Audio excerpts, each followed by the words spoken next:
want a better life.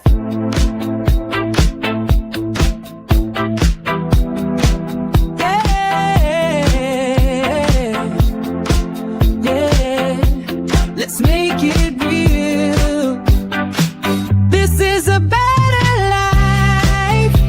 From scars to stars, from pain to bulletproof, Teresa better life. A better life with you. Talking news, pop culture life, love and scandal, heart to heart. Teresa better life. Real is where the reset starts. No playing small. We rise, we fall. We laugh, we do it all. A better life is one brave call. Teresa better life. Let's build a better life. Let's build a better life. A better life. Teresa better life.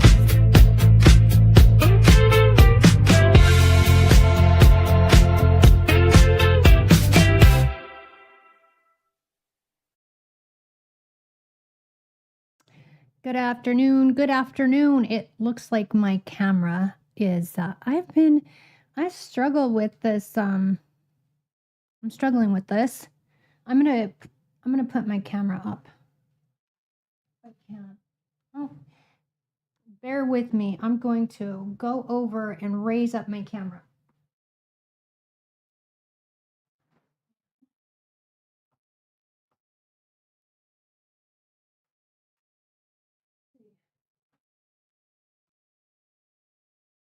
Okay. Yes, that's better. Okay, much better. So now you can't see my monitor, which is directly in front of me. And I have been poring over the social media. Everybody posting on social media that's been going on since Candace's show yesterday. Looking at opinions and comments about all of that. It's kind of like some places, some people are pretty brutal and pretty upset about things. But I had some thoughts I wanted to share before her show. So I wanted to pop on here a little bit early, and hopefully you all got the notifications. So if you didn't, make sure you click the notification bell for all notifications so that you get the notification. And I'm going to put my notes here. So this is my first time using this teleprompter. So I'm going to put it on here. Let's see. And let's see if it actually copied all of my notes. Let's see. I'm gonna, okay, Okay, so Candace is going over some new stuff. If you guys saw that in the description. Okay, so I wanted to share my thoughts and wanted to find out your thoughts about yesterday's show because it was really interesting and there's a lot of people talking about that. So Candace has a lot of faith in the meeting in Erika and what took place there. I don't as much, and I needed some time to process through what Candace was saying. One thing that kind of bothered me about what Candace was saying, first off, is regarding the Egyptian planes, is that in the graph that she had online, she had said, "Oh, hi, Julia. You're taking the kids to TPA Amfest this year. We're excited to see comedian Russell Brand. He's been charged with 1 count of rape and sexual assault. Yes, I know his trial scheduled for. Yes, I know that about Russell Brand, and I'm not sure what to think of that. And we'll see. I know he's got that lawsuit, and I know he's found Jesus and has changed his ways and stuff like that. So we'll see. We'll see. But so one of the things that bothered me about yesterday, where Candace was addressing the Egyptian planes and that whole chart that she made out, right? And she said how she could see how the chart misled us. I took that as us, the viewers, to assume that she was saying the Egyptian planes were following Erika Kirk around. Okay, now I want to say I did not look at the chart a whole lot because to me, like charts and stuff really bother me. I usually feel like I can't make as much sense. So I relied on what she said. Now, either she directly said this, and I didn't have time to go back and look, either she directly said it or really inferred to us that those Egyptian planes were following around, following Erika Kirk. Okay, I felt like that message was very clear to us. So for me, I felt like that was a little gaslighty. So I don't know if she meant we as in her team or what. Nonetheless, she really inferred, if not directly, if she didn't directly say, she strongly inferred that those planes were following Erika Kirk around. So I didn't like that. That I would have to say of what Candace said, that bothered me a lot. Okay. So welcome back to Teresa Better Life. As I get better at all these things and find my feet with this whole live experience and new chapter that I've been on for the past 6 months. Okay, so I really feel like Erika and Turning Point USA were handling Candace. I felt like she was being handled. I felt like that number one, they want to find out what she knows about TPUSA from people on the inside. I think they want to flush out those people, those inside sources. I think they want to flush that out. And I think they wanted to make Turning Point insiders really nervous about what Candace might say about them. And I think they want to watch people and see if they start to act funny on the inside. So I think that was an objective, was to scare insiders at TPUSA who are tipping off Candace. Okay. And then Candace said she shared the two people she believes are involved with the cover-up, if not the planning of Charlie Kirk's assassination. So I think number one, they do want to make people at TPUSA nervous because they're talking to Candace. I think they want people to really worry that they have open lines of communication with Candace, because I think that could potentially shut people up. And I think that's what they want. Now, they also wanted this PR. They wanted things to cool down before AmFest. They've actually outright said that. They said their main concern was that they wanted to tamp things down before AmFest. And their main concern, talking to Candace, was the fact that she told people not to give them money. So they said that. They admitted that was pretty much their number one concern. I think they left out the part that we're concerned that insiders are sharing information with you, because any company in their right mind would be concerned that insiders are sharing tips and information with Candace Owens. Okay, they want to know that. They want to flush them out. They want to see who acts funny back when they get back to the office, and they're going to be doing that. And then the insiders are going to squirm.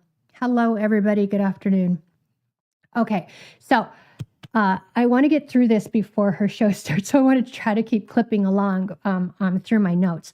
So Erika, it was clear to me that Erika used flattering tactics. So yesterday, Candace said that Erika told her, well, I didn't say stop sooner because I was actually learning from your show. Now I can see on Candace's face, she liked the fact that Erika was learning from Candace. She liked that. And who wouldn't? I would like that too. I hope that Erika did. I don't believe Erika was watching Candace's show. I believe that was used as a tactic to soften Candace, because then Candace feels like she was doing a good thing. She was doing a good job because Erika was learning, and Erika didn't tell her to stop because of that. Okay. So then all of a sudden, when the book Stop in the Name of God comes out, then all of a sudden she wants to go on shows. So here's the other thing. Erika said, and according to Candace and what I've gathered from Candace, she did the Piers Morgan show today too, which was pretty heated. Piers did his normal thing. He didn't, he doesn't go on there to interview. He goes on there to prove a point. So he was there to prove a point that Candace is wrong, basically. But Candace said that that Erika was blaming Blake Neff, really, that Blake Neff fumbled that online invitation to have the show live streamed with Candace. Okay. Blake, first of all, Blake said that Erika directed it. I believe 100% Erika directed it. I believe she gave them the word to do it. I believe she gave them the limit on the 24 hours. I believe that she said it had to be in person. I believe all of that. But Erika Kirk wants to save face, so Blake Neff is the fall guy for being the one who blundered that invitation. Okay? That's what I think. Obviously, I could be wrong. That's my opinion. I don't believe at all that it was Blake Neff's mistake. So the other thing is that Erika Kirk told Candace she didn't really know Barry's question. Barry Weiss on the CBS town hall had wanted to frame it a certain way to make it look a certain way. Erika didn't like that and didn't appreciate that. I don't believe that for a minute, because not only did she go onto that town hall and say stop the way she did, she had also done a Fox interview and said the same thing. That was free will. So why is she passing the buck? Why is Erika Kirk passing the buck on Blake Neff, on Barry Weiss, on her choices, on her very clear choices? And she made a clear choice to say stop when she did it, when that book release was out, I believe, to manipulate the SEO. Okay. So that's that. Let me go down my list. So anyways, that whole timing of that was just for production. It was manipulative. It was not for goodwill. They have their own purposes in doing it. I think when the emotion and the smoke clears from Candace meeting with Erika, she'll start seeing a little more clearly from what it looked like yesterday. She believed the things, and she was buying it. And I'm going to pop over to the comments. So I have to go to like different views to see your comments. So if I miss them, give me the rundown of what happened yesterday. I mean, so there was a lot. I mean, really, truth be told, Candace didn't come out with a lot of information. Okay, I'm going to get to that. So I'm going to tell you, Erika passed the buck on the blundering of the online invitation for Candace to join. She passed that off on Blake Neff. Erika Kirk saying stop on the CBS with Barry Weiss on that town hall. She says it was all Barry's doing. So she's passing the buck. And this lets me know this all was a manipulation tactic for Candace.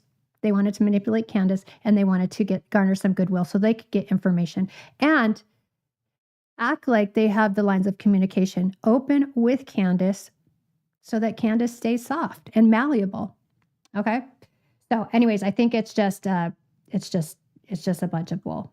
So, okay. Now I'm going to jump down to, the other tactic that Erika was using that I feel was a tactic, again, a manipulation tactic, is the tears. She started crying when she started talking about her mother, which we love our mothers, but she was freely vulnerable and trying to hold back tears from what Candace is saying.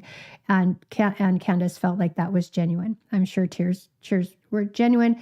Did she turn that part on, to help, again, keep Candace soft? I would say it all was manipulation. Okay. So Erika finally conceded that Charlie did text that he was in fear for his life. So what Erika says is that she was looking on his text messages. She didn't think to go on to Signal chats or to Telegram. I'm one of the least technologically savvy people. Even I assumed and knew he had that on one of the Signal or Telegram apps. She acted like she didn't, Okay, so here's the thing about those texts. Why, first of all, why wasn't Charlie's phone with the authorities going through forensics? Okay, now I had seen posted somewhere it had gone to forensics. They ran it, they didn't find anything. That could have been a bogus, not a real post and not authentic. They could have just been saying that. But if it was, in fact, with the authorities and they went through the forensics, they found that Charlie Kirk had texted people he was in fear for his life. Why isn't that being investigated? Why isn't that angle looked at? That's very important. 2, then would they not share that with Erika? Of course, they tell Erika they found texts to lead them to believe he was in fear for his life and want to find out by whom. Okay. So either, I don't believe that's the truth, but Candace takes it as goodwill because they're admitting that they lied. They're admitting that, but they would eventually have to admit it. We already knew. There was already witnesses. It was already said online. That's something, it wasn't a gimme. They didn't give her anything new. We already knew that. So why isn't this turned over for evidence in the murder case and the assassination of Charlie Kirk? If it wasn't turned over, is it turned over now? And are they running forensics on all that? I'm going to pop over and see your chats here. Let's see. Okay, so I've said a lot so far. I'm trying to get through it all before she goes live. So, Julia, okay, so we're just talking about Julian Russell. I don't think she bought it. Okay, I don't think she bought it. She hasn't given us her opinion. It was more a rundown of the conversation. Right. So I'm just taking that based on how she was speaking about it, the look on her face, the vibes, the energy. So that's just my take, is that she believed it. But if she did buy into it, I think, like I said, with a little bit of time and processing, she'll be able to see these manipulation tactics pretty clearly. So I don't trust Erika. She was too quick to blame others and claim no knowledge of things. Exactly. And she's been running things from the beginning. So, now she wants to run around and say, oh, it was Blake Neff. Oh, Barry Weiss made me do it. I did it. That's why. So I hope Candace remembers that Erika did go on another program and said, stop. Okay. And that she needs to realize that was an attempt at SEO, search engine optimization manipulation for keywords. She's in deep. Dude, Erika doesn't trust Erika. Erika doesn't trust Erika. She's in deep. Okay. Now let's go back to my notes. Okay. So I got through the Barry Weiss, the Blake Neff, her passing the buck on all of that. So again, I hope Candace wakes up and goes, wait a minute, she's passing the buck and putting the responsibility off on somebody else. Something's not right. Okay. Then next, Candace said that Erika admits to dropping the Doge investigation into TPUSA. Why? Why did they drop it? And I want to know if Candace asked that question, first of all, and that they brought tax forms to show Candace. First of all, again, they had to admit they didn't tell anything that we didn't know. They have to admit it was dropped. The Doge investigation that Charlie wanted was dropped because Candace has information that it was dropped. And obviously it's not happening. They didn't say anything new. We already know. We don't know, no. We don't know, but we know, no. Anyways, they didn't say anything new. So let's see. Erika, let's see, my other note. Let's see, time again. Okay, Erika. So she also said that Erika, okay, so want to get to the point that Erika has stated time again that they have all the data. She's outright said, we have all the data. I've seen all the data. I've seen everything. The case against Tyler Robinson is valid. It's cut and dry. We're done. Okay. But what was revealed is that all they have is the affidavit. So what data was Erika talking about when she was spewing that? Because she clearly, very clearly, numerous times said she's looked at it, she knows the case, she trusts the team. Boom, it's done. So, they found out they really only have the affidavit. So, okay. And also, after weeks of saying that Mikey called Erika within seconds, they brought out the timeline. I don't know if it was an actual call log or if they typed it out. I don't know. Candace didn't say that to us. However, she seems to believe it's possible that this timeline, she did concede, Candace conceded that, they could have manipulated the timeline. So I doubt that it was actual, like the call logs, but excuse me. So, anyways, it's not true that Mikey called her within seconds. It's not true that he got onto the phone with his dad. Is it Rob McCoy? First thing, as Rob McCoy had said, but the timeline showed that Mikey called his wife. It's possible that he wanted to get on the phone with his wife and say, hey, this happened. Help me break it to Erika. Like, she's going to need a friend. She's going to need support, blah, blah, blah. However, he stayed on the phone with his wife for a good amount of time. Like, I don't have the exact timeline, but then he added somebody else to the call. And then after 10 minutes, maybe 15 minutes, he added Erika to the call, was on the phone with Erika for a couple minutes, released Erika from the call, then again called some other people. So to me, this is whatever. It's kind of odd. I feel like we can explain Mikey's behavior in calling his wife first just for that. Is like, hey, can you get on the phone with me? I don't want to make this call alone, help. So anyways, it's not like they were saying it. So I feel like they wanted to soothe Candace before AmFest to a degree. Obviously, they're not going to come out and be all obvious. They're good at what they do. They've been doing it for a long time. So I also feel like they wanted to get TPUSA, Erika wanted to get their own message out there online so that they could have some quiet time with Candace offline so that they could get some of their message across, which they did. They went ahead and, broadcast their show and put forth what they wanted to put forth. But they also had an expert on there who didn't completely support the narrative that Tyler Robinson was a lone shooter. But anyway, so I did say, tell me if I'm wrong, you guys.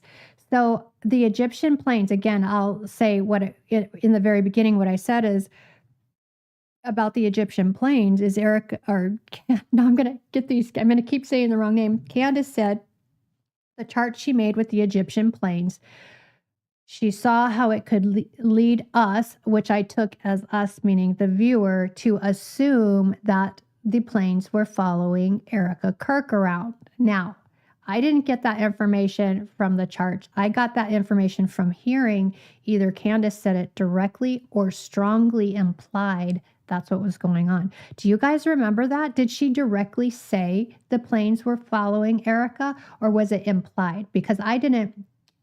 And so at that point, I was a little bit turned off because I felt like I felt gaslit by Candace. I'm like, wait a minute. No, you said like that is what it seems like, and strongly inferred that was what was going on. So let me catch up on your comments over here. Okay. Erika doesn't even trust Erika, so we're there. Let's see. I didn't hear that Erika dropped the Doge audit. Yeah, it sounds like that's what happened, unless I misunderstood what Candace said. Let's see. I'm going to turn off my notes. I think I'm done with my notes here. Okay. So the reason Jeffrey Epstein said women are the future is because men can hide behind them and manipulate them. And if you question them, you exhibit toxic masculinity. Both sides are doing this. Yeah. Yeah, for sure. Putting her up in front as CEO really did shield them and shelter them from questions, because I had questions from the beginning, to be honest, and I didn't say what I thought. I didn't say all my thoughts. I didn't say all my opinions, because I was wanting to be respectful of her as a grieving widow. A little bit after that, I'm like, okay, it's time. If she's out there and she's saying, okay, I'm CEO, then we should be, it's fair game. If she's ready, we're ready. Let's go. So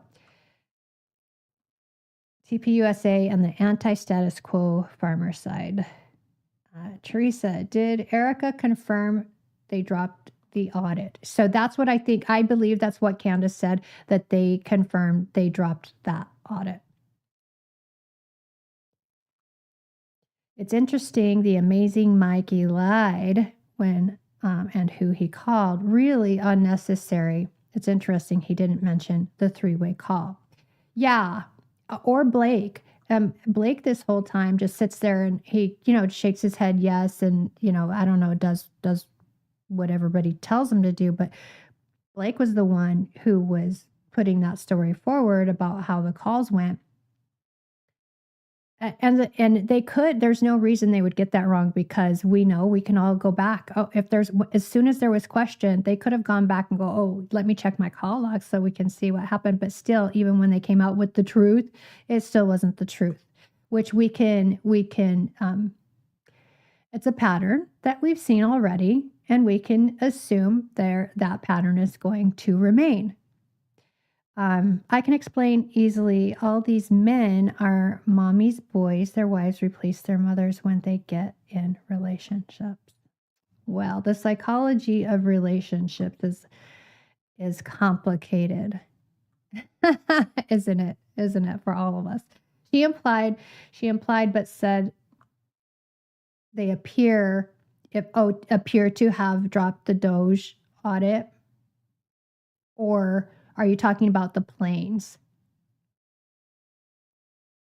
Alphabet soup. I'm calling you alphabet soup because that's what it looks like. Okay. That makes sense. Mommy's boy and adult body. I did, but I have weaponized autism.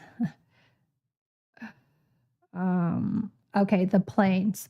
Okay, so it appears. So yeah, so it appears that way. So I feel like, she told us that, and so that, I didn't take it for sure that they were, but I was taking it as, oh man, that really looks like it. Again, I don't look at the charts because they do more to confuse me. I'm one of those people. I see a chart and I'm like, I start stressing and sweating right away. And I'm like, I don't even know what it says, because I just assume I don't know what it says. Don't give me a chart. You want to freak me out? Talk about tism. You want to freak me out? Put a chart in front of me.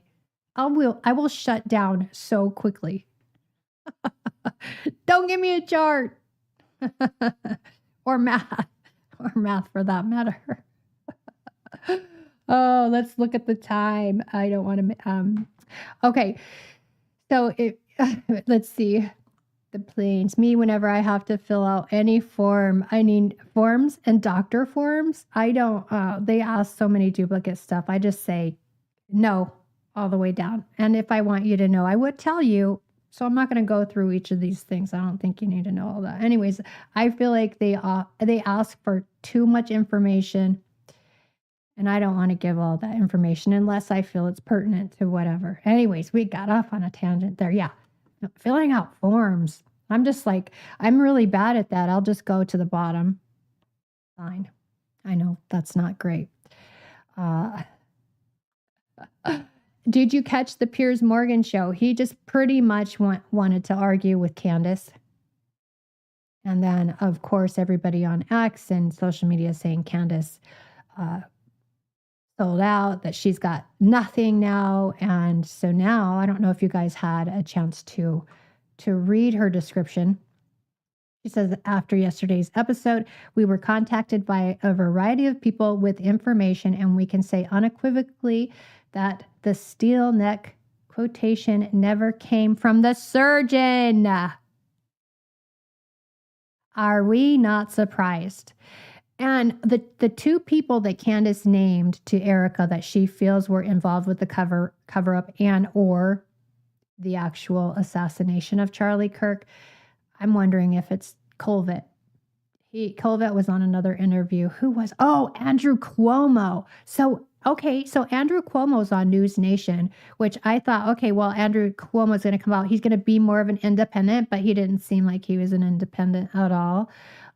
Although these guys, a lot of these news stations really love TPUSA. They're right leaning. So I was like, oh, okay, Andrew. So, and Andrew's fake anyways. Remember when he went through that whole controversy where he faked an entire story? Do you remember that? And then he got canceled for a long time. Okay. I got to get my notes. Let me know the new stuff she drops today. I'll try to catch the pre-show tomorrow. Got to go take notes. Notes. So anyways, yeah. So Andrew, he didn't say a lot. They're just doing a press tour for this AmFest. So I don't know a lot about what AmFest is. Let me look it up. Do you guys know what AmFest is? Have you ever been? Is it just a big, let's see, not now, AmFest 2025. What happens? Is it just a big political event? I want to know more. Let's see, press pass. I'm not seeing, okay. Let me share my screen with you. Have you all looked at it at all? Ever?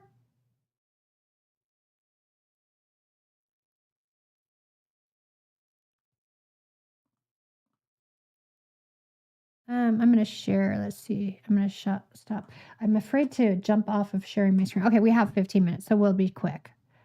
I'm going to stop that one and share this one.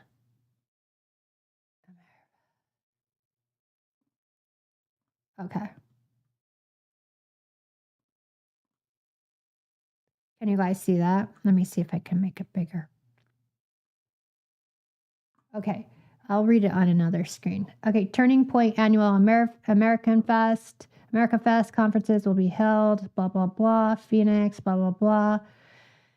Charlie's life was a testament to faith, courage, and conviction from his earliest days. He believed America was worth fighting for, and he dedicated every moment to that. What began as a vision as an 18-year-old, I'm kind of skipping through a little bit, in a small garage in Lamont, Illinois. And there's people digging into that about Charlie and where he came from and how he got his start too, because they're thinking it's not as grassroots as they thought. I don't know. Grew into the most powerful grassroots movement in America. Through Turning Point, Charlie ignited a fire in the hearts of millions. He showed us that truth must never be silenced, that courage is contagious, and that freedom must be protected. We gather to honor Charlie's legacy, to continue the mission he began, and to celebrate the country he loved. Over 4 unforgettable days, thousands of attendees will hear from the nation's top leaders, engage with over 100 partner organizations. I guess we know we can anticipate what organizations. Anyways, you will hear from blah, blah, blah. The experience world-class training designed to strengthen their leadership and activism. Following this one-of-a-kind event, you will return to your campus or community more energized than ever, ready to carry Charlie's torch and fight for America's future. Though our hearts are heavy, we do not grieve as those without hope. Charlie's legacy endures in his family, in Turning Point USA and Turning Point Action, and in every person he inspired to live with conviction. Okay. So, here's the speakers. Okay, this is what I wanted to get to. So we've got Vice President Vance. I guess Charlie's going to be there. Erika, Tucker, Steve Bannon, Trump Jr., Tulsi, Megan, Jesse Waters, Mike Johnson, Greg Gutfeld, Ben Shapiro, Glenn Beck, Grant Cardone. Oh, Grant Cardone. Do you guys like Grant Cardone? Vivek Ramaswamy, Matt Walsh, Michael Nova. Okay, so basically everybody, nearly all the people that were telling Candace she's crazy, pretty much. Secretary Benny Johnson. Some of these people I haven't heard of. Ben Carson. I'd be interested in hearing Ben. Although I think Ben kind of shifted in his beliefs. At least politically, he seems to flip flop a bit. Anna Paulina, Andy Briggs. Okay, I don't know a lot of these people. Russell Brand, of course. Let's see, somebody on the channel here at the very beginning. Who was that? Julia said that she's taking her kids to Amfest.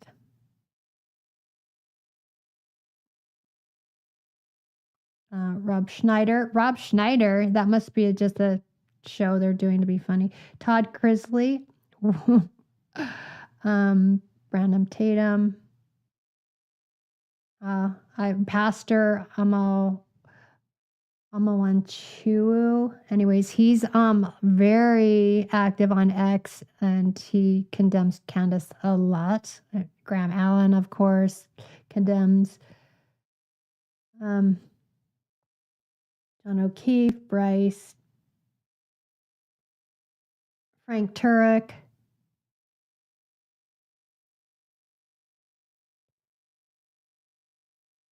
Michael Watley. I think he's a pastor. I think. I mean, his name, I might be mistaken. Let's see. Okay. Alex Berenson, Joseph Boot. America's pastor, is it? Rob McCoy's not going? Why? He's America's pastor. Okay. Let's see. I'm going to pop over here. Let's see who this guy is. I want to see who is he? American politician. Okay. Former chairperson of the Republican National Committee. All right. So there is. Anyways, that would be really interesting, actually. Should I go to investigate? I don't have time to do all that. Actually, this is kind of a bad time of year for that, isn't it? I wonder, I mean, I guess it doesn't slow them down any. I'll stop sharing the screen. Okay, so yesterday you guys were here. I think there's a new name in here that I don't recognize. Anyways, I shared that video. What is that guy's name? I just forgot his name. Anyways, okay, I'm going to unshare this and stop sharing. Make sure I have the right screen up for you. Breaking news. There we go. Sure. And add to stage. Okay. So, tell me what you think. Did you agree with any of my takes or any of my concerns or thoughts about the motives behind TPUSA and Erika? What they were doing, the manipulation. How did you feel about Candace? Do you think she bought into everything, or she was talking about that she would be open to another live streaming event, and then somebody on X said that she somehow hinted, and I asked where they got that. Let me see if it's on my phone, where they got the information, but it seemed like she was hinting that there was going to be a huge surprise on Amfest, and they inferred that it might be her speaking at Amfest, or like kind of doing the live stream thing that they had in mind to do on the 15th. But yeah, they didn't answer. So I asked, where they got that information. They didn't answer yet. So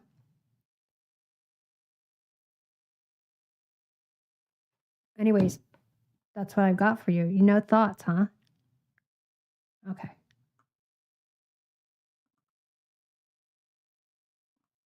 I'm going to show you one other thing.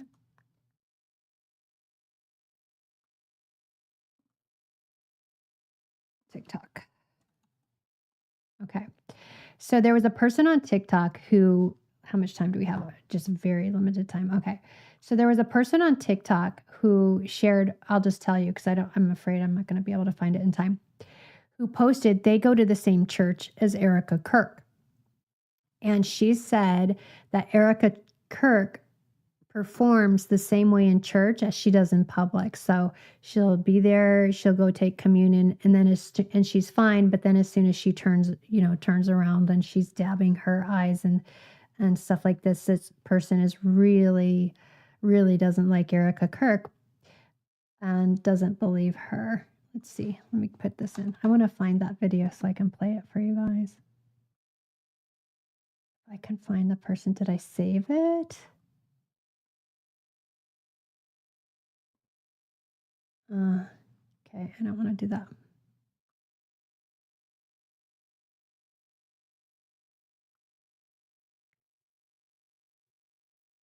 Let me see. Oh,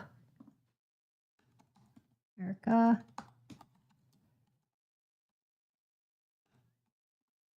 Okay, let's see. Oh, here it is. Okay, cool. Okay, hold on.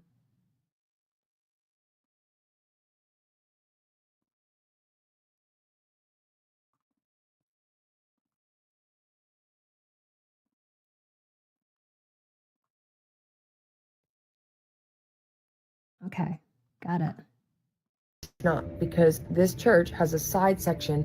I've seen Erika Kirk in real life at church since Charlie died, and I will tell you that the performance in real life is as bad as it is on TV. I'm talking reserved front row pew, bringing her whole entourage, not her children, showing up late, dabbing her eyes when she walks back from communion because it's the one time that the whole church can see her because she's in the front row. And before you jump down my throat and say, oh, it's security purposes. No, it's not, because this church has a side section that is closer to the exit that she comes in and out of, and where only probably about 5% of the church would actually be able to see her if that's where she was sitting. But no, front row seat, the whole circus. I'm not sure whose idea it was for her to go on this media tour. All it has done is confirm for those of us who were holding on with a smidgen bit of benefit of the doubt that this woman was genuine. Out the window. We cannot unsee what we've seen. The conservative leaders who are out there defending her have all capitalized on Charlie's death. They've all acted like he was their friend, and they have all turned his death, his public execution, which thousands of us saw, into their own moment to push their brand, to push their podcast, to push their social medias. And then those people who aren't famous, who are still defending Erika.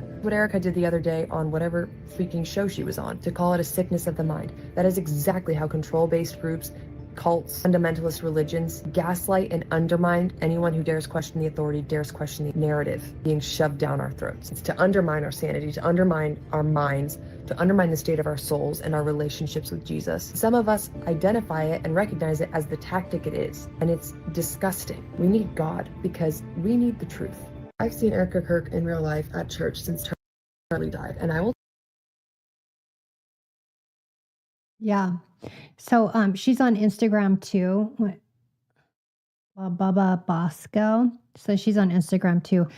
So I thought she was, I would have assumed she was a supporter of Candace from some of the things she's posted, but she's really like more of let's be independent and free thinkers and not make anybody our God, which I agree with.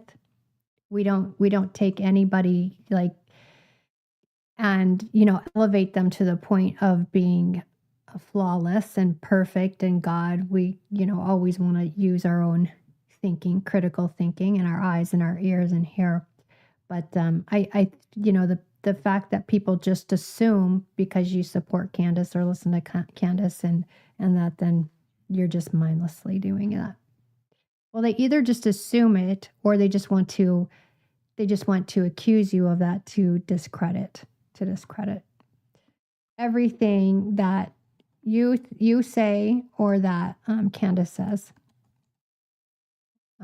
Okay, so now President Trump is going to address the nation this afternoon. Do you think he's going to talk about the huge amounts of money that they just decided to send to Ukraine and Israel? Or is he just going to continue to tell us that, when is he going on? Let me see. When is Trump addressing the nation today? Continue to gaslight us and tell us how amazing we are, how in great shape we are.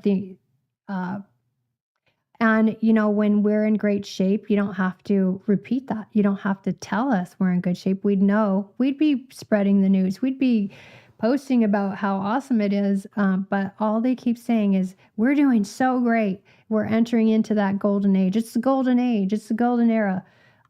Anyways.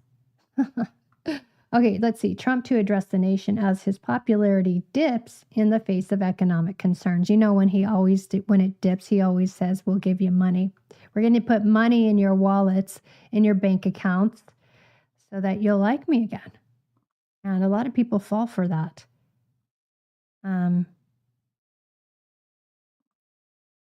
Thank you for the money. Okay, you can stay in office another year and we'll think you're doing okay. Or just take the money and run and not care the fact that it actually comes out of everybody's pocket. It's our money anyway. So, or do you think he's going to address the Epstein files? I don't know. I don't think so. Okay, it's 4:00. I'm going to put Candace up back on the stage here and refresh my screen. I don't want to mess this up. Yesterday I messed it up a bit. But so I think the Epstein files have to be released by Friday, if I read correctly. Would you guys die if he said he was going to resign? But Dan, what is his name? Giannino? What is the guy's last name? He called it quits. What time is he addressing? Let's see. That's what I'm trying to find out, is the time that he's going on.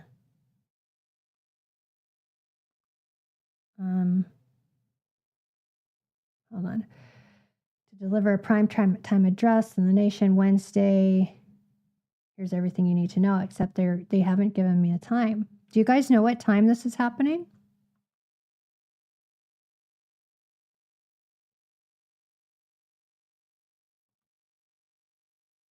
Do you guys watch those things? Okay, that's not telling me.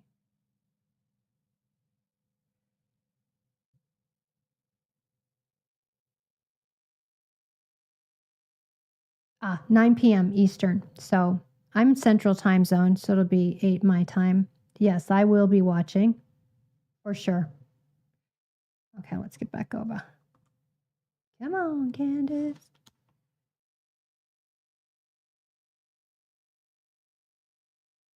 Oh, I forgot to tell you. Almost forgot to tell you. So Candace did a live on Instagram. I don't know if it didn't go on YouTube. So I don't know if it was on X too. Did you guys catch the live? So she got on for about 30 minutes and allowed people to ask her questions. Again, there was nothing, I feel like there was no new revelations from that. She just knew there was a lot of chatter on social media, and she wanted to give everybody the opportunity to ask her some of those questions live. So let me see if she posted that. If she posted it on Instagram or X. I don't think she did. And then also, who watches Ian Carroll? So people were in his inbox asking him to weigh in on it, but he was busy, so he said he would, look at it today and weigh in on it. So I don't know if he has. I don't watch it. He actually did a really good series on what is her name? Jessica Chianti about some. Oh, no, she didn't post it. About arbitration and how that whole thing works. It's really good. It's so corrupt.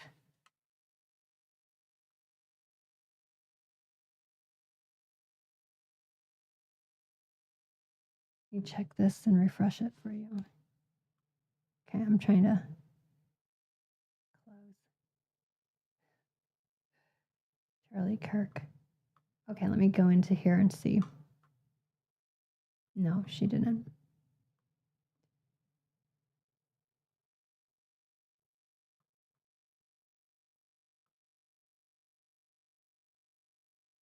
Too bad.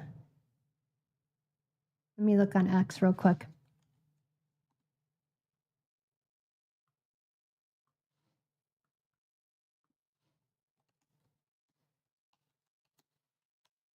There are so many different places. I can't keep track of it all.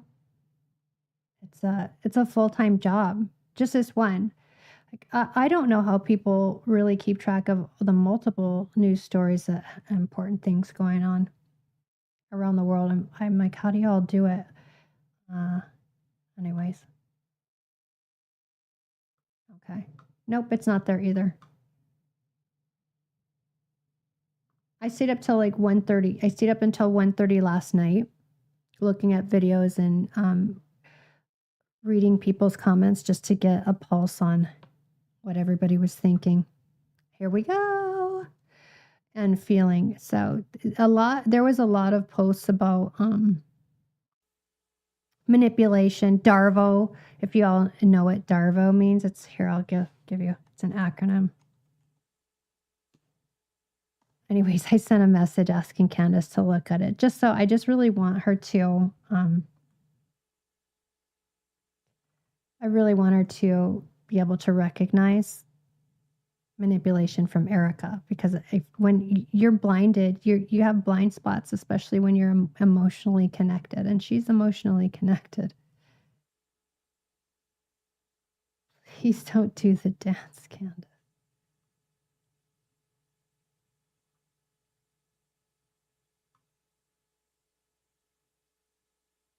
Okay. Please don't forget to subscribe and hit the like button on the video and the heart button in the chat. That helps the algorithm. Okay, ladies and gentlemen, get ready. I am telling you, get ready. We have an explosive episode today. Actually, I should say it's a non-explosive episode, and you'll see why.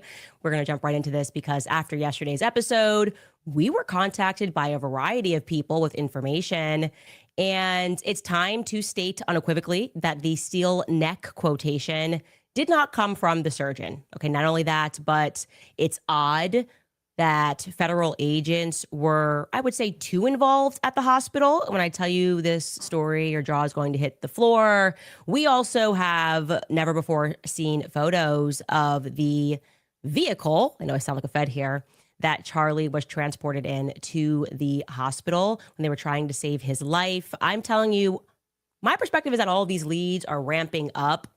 The reason for that is because the general public is actually not receptive to what is very clearly a military-grade psychological operation, complete with influencers and botted activity on social media. We're so let down. It's over. I'm never watching the show ever again. Candace took money. The people can see what you're doing, feds. They can see it. I can see it. And now we're gonna, gotta go max today. Welcome back to Candace. Whoop. Okay, I want my jaw better hit the floor. I want it to be as advertised.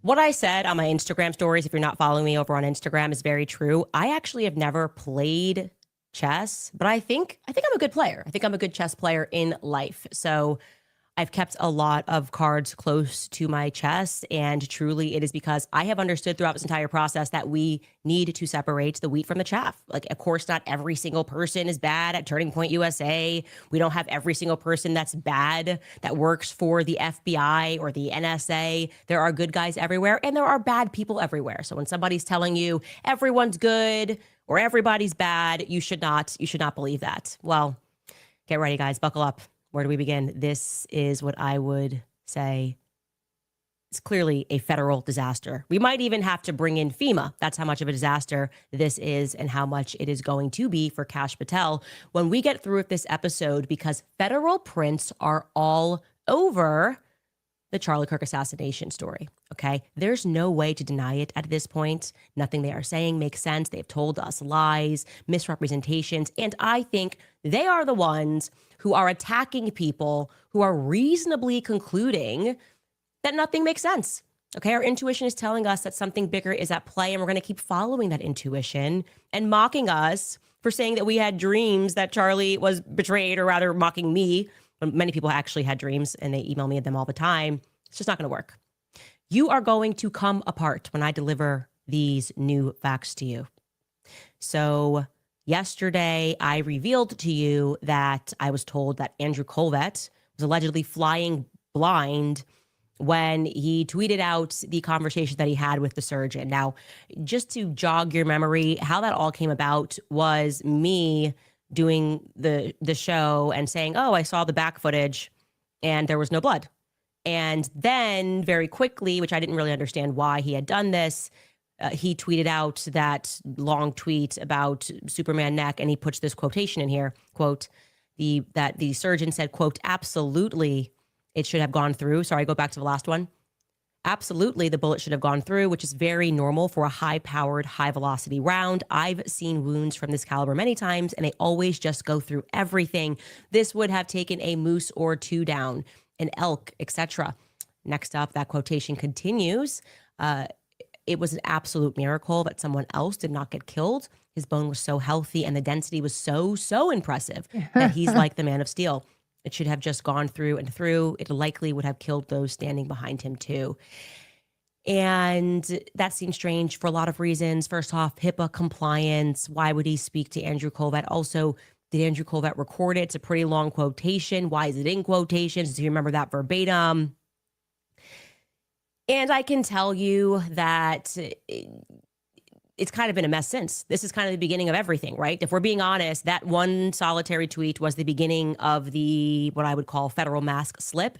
It feels like they have been feeding us slop ever since. Well, I now feel comfortable revealing some more information for you, some that I have held on to, but which the people who gave this to me are now insisting that I reveal. Simply put, and I'm going to say allegedly here only because I did not speak directly to Dr. Lee Trotter, but I very much have verified and trust this source. Simply put, never once did Dr. Lee Trotter say that Charlie's neck was stopped. Charlie's neck stopped a 30-06 bullet. It's actually hugely embarrassing for any surgeon to have said something like that. It's hugely embarrassing also because we're being told that, like, you know, he's violating HIPAA to get this information out there in this very high stress situation. You're actually accusing him of being not a professional on top of also kind of being an idiot. And you can imagine that that's put a lot of undue stress on the surgeon's family, as many of them have been wrongly implicated in a cover-up. Like, the absurdity of such a narrative, if you're going to put something out there, there's going to be flack that comes upon the surgeon, the other doctors, the nurses. Are you involved? Did you try to get Charlie Kirk killed? Were you involved in this, in staging this? Why would you say that he ate healthy, right? And there's no doctor or surgeon that would say something like that. So to restate that, the quotation that Andrew Colvett shared on his X feed is not a direct quotation from the surgeon, like at all. Rather, what I was told is that what the surgeon communicated very clearly to Andrew, and yes, it is absolutely true that the surgeon, Dr. Lee Trotter, hunts, so he does have experience with bullets. What he communicated is that it was likely a frangible bullet that was used. Now, for those of you who don't hunt, maybe don't shoot, and you're not familiar with that term, frangible, like what's a frangible bullet, that refers to a specialized ammunition that is designed to disintegrate into powder upon impact with a hard surface. So it essentially reduces the risk of a ricochet. Instead, the bullet fragments, makes it safer for close range training. It's not like the traditional bullets that are created to retain mass. Now, key part there is it eliminates the risk of ricocheting. Well, Andrew also told us that the bullet did ricochet. So what we have here is a conflict of statements. We are told that Andrew Colbert was flying blind, put up this tweet, said that the bullet ricocheted downward into his stomach, whatever. And I am telling you that on the other side of this, we have people who are close to the surgeon who say he said no such thing and rather. Okay, so I just looked up a frangible bullet and if they're normally used. It says primarily they're used for indoor close quarters training, tactical drills, and in sensitive environments like aircraft, ships, nuclear plants to reduce ricochet over penetration and lead exposure. Used for some self-defense by civilians and law enforcement in high-risk situations where wall penetration is a concern, where wall penetration is a concern, but always check firearm compatibility first. He said that it was likely a frangible bullet. What are we to make of that discrepancy? Yo no say, Padres. But I'm going to move on because there's something else that is compelling and interesting, something that was unusual that allegedly transpired at the hospital. Now, I want to be clear that not only have I now heard this from somebody that was in the hospital, but another source unrelated to that source told me this a while ago, and I couldn't confirm it. They said a call was placed to a DC at the hospital, and this had something to do with Charlie's body. Now, because this seemed to me to be random and there was no clear way that I could verify that it took place, I kind of keep a separate box for like follow up on that. Could be interesting later. Well, now it's interesting. It's interesting. It's a separate person is telling me that there is one thing very unusual that occurred on that day. Allegedly, Charlie gets transported to, I know I keep saying this wrong, Timpanogos Hospital. He's raced into surgery. That is confirmed. All of that is true. The conspiracies around that can be shut down. He was raced into surgery. He did still have a pulse. And when it was determined that his life could not be saved, and after his next of kin, obviously Erika, was informed, so Erika's not in the hospital, to make that clear, something strange happened. The surgeon wanted to do what he always does, right? He wanted to clean Charlie up before his wife got to the hospital, except he was blocked by federal officers who were already at the hospital. They stopped him from being allowed to return to the operating room. This allegedly got him pretty fired up. It's never happened before. It's inappropriate. It sounds inappropriate for federal officers to say, I know you just came out of there from trying to save his life, but you're not allowed to go back into the operating room. I'm on orders. No one's allowed to access this body. And this doctor's pretty connected. Been around a long time, has a lot of contacts, and is like, this is ridiculous. I'm going back in there. I want to make him presentable for his wife to get here, yada, yada. I'm paraphrasing here. You can imagine this scene. And so he doesn't take no for an answer, and he places a phone call. I am assuming, now this person did not say it was a phone call to DC, but said it was likely a phone call to someone political and somebody who was very high up, who then ordered the feds to stand down and to allow him to do what he had always done, which is to make sure that Charlie looked good enough for his wife to see him. Kind of weird. Weird because we are in manhunt hours. We're talking 2.5 hours, maybe up to 3 hours after Charlie got shot. And the feds are not just at the hospital trying to take cameras down from inside the hospital, as we learned they seized the cameras on that day, but they're also blocking the surgeon's access to an operating room. Wait, did you guys know that? Did you know that they were I did not know or hear the part that they were taking down surveillance video or video from the hospital inside. Or did she say that? I just assumed maybe it was from the outside. I don't know. Shouldn't you be outside racing to find who the killer is? Like what are we doing here? What are we actually doing here? There's a process. Why do you need to guard this body from the surgeon who tried to save his life? That doesn't make any sense. Mm-hmm. But there's more. Okay. Honestly, I think what I'm going to tell you more is like I said, should not say explosive. I should say it's not explosive before you can catch your breath on the information I've just given you. I'd also like you to hear the very super interesting story of how which I will now refer to as the non-smoking gun, was actually discovered. I love the details. You know, I love details. I'm a detail-oriented person, and these ones are fun and curious, okay? So the story goes, you remember the story goes that the police officers found the gun in a wooded area. Now, immediately, we had people telling us, students telling us that even that description is faux. Wooded area, no, that's actually not the right topography surrounding UVU.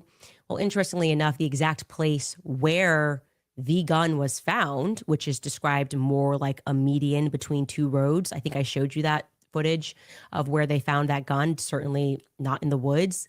There's some trees and there are some bushes. Well, interestingly enough, before that gun was found, that area had already been searched. Not just by veteran police officers who told me that the way they do this is they sort of lock arms, then they kind of go, you know, you've kind of seen this in some shows, maybe that's what they did. They came up, they didn't have anything. Then they said, okay, we're only human. Let's release the bomb dogs in that exact area where ultimately the gun is going to later be discovered. The bomb dogs didn't turn up with anything. And here is why that fact alone is remarkably suspicious, according to the police officers that were involved. And I'm fascinated by this now. I love fun facts about animals. Obviously, we all know that dogs have incredible scent, right? Their sense of smell is like what literally up to 100,000 times more than a human scent. Now, in case you didn't know, and I did not know this, over $19 billion has been spent on research and development of technology that can detect explosives, okay? Over $19 billion. And yet, no man-created technology comes close to conquering the scent of a dog. Essentially, what I'm saying to you is that dogs are the highest grade available technology that we have when it comes to detecting explosives. And bomb dogs are specifically trained to detect explosive like gunpowders. That's why they have these animals at police departments. Even an untrained dog, like even just your dog, you know, and like you're walking your dog and he's got like a scent and you're like, what's going on? And nobody smells. They can pick up a scent of a fired weapon days after it was triggered. Their nose will still pick up that scent. A bomb dog, they can smell it up to a week, right? Maybe even more because they're specifically training. And during this training process, I'm reading they'll cover something in chemicals. They'll train them. So like after it rains, obviously they're just training their scent to get stronger and stronger and stronger. After a week, after an explosive goes off or a weapon is fired, they will tell you, here it is. They'll be able to find that weapon. I'm telling you this so that you can comprehend that if you're sending out bomb dogs to find a weapon that was just recently fired like an hour ago, they're going to find that's it. not even fun for them. That's not even interesting. Not a That's challenge. ridiculous. You're basically saying to that Lord. dog, 1 + 1 = what? It's too easy. This is what they did. They sent these bomb dogs out. They go over to the area and they find nothing. The highest grade technology that we have finds nothing. These dogs belong to the sheriff's department in Pleasant Grove, by the way. You should know that. So seasoned officers plus the dogs crawled the area and came up dry. Until, fast forward, so many miracles in this story, fast forward to when the feds arrive after the dogs fail to the corner with you dogs, and the feds are here. The federal officers are going around and asking officers weird questions like, oh, how long have you been on the police force? And what happens then is that federal officers direct 3 police officers who I'm told between the 3 of these officers, they had less than a year and a half on the force, okay? Like these officers are pretty spanking brand new, just like everything else in the story.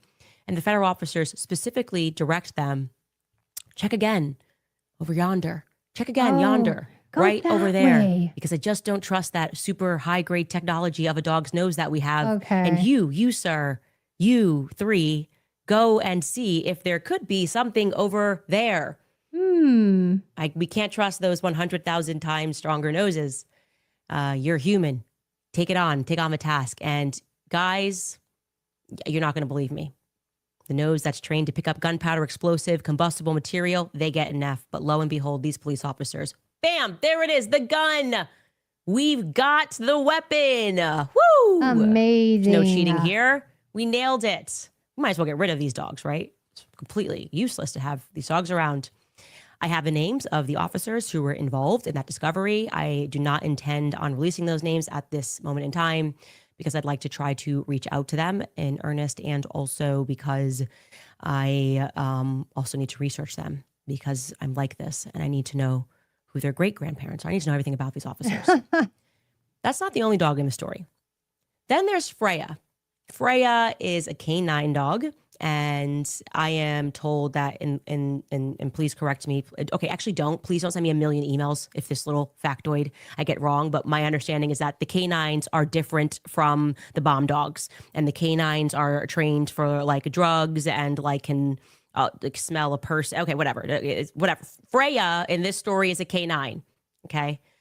And she is specifically the canine that sniffed out the route to the rooftop where Tyler Robinson, the Losey Center rooftop, where he allegedly took the shot. Now, in case when I tell you that, you're reasonably concluding that this means that they took the gun that the officers found, they gave it to Freya, and Freya smelled the weapon and then said, "Here we go," and led them back to the rooftop. I want you to know that you'd be wrong. Because everything in the story has to be exceptional. Everything in this story has to be different and special and unique.